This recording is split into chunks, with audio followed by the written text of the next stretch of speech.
The Bee Scene Show.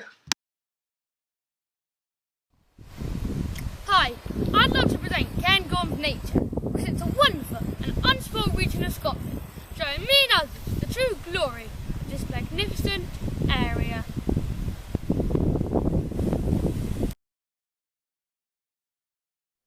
Hi, we're in a field just by my house, and earlier this summer we were lucky enough to find a bee orchid.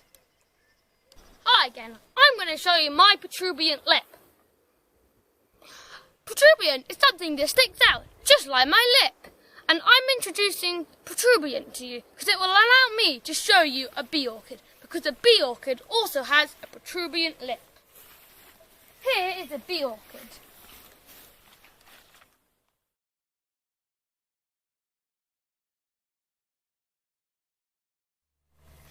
This is the protuberant lip on a bee orchid. And because it's now late summer, it's making pods for next year. And that's a bee orchid.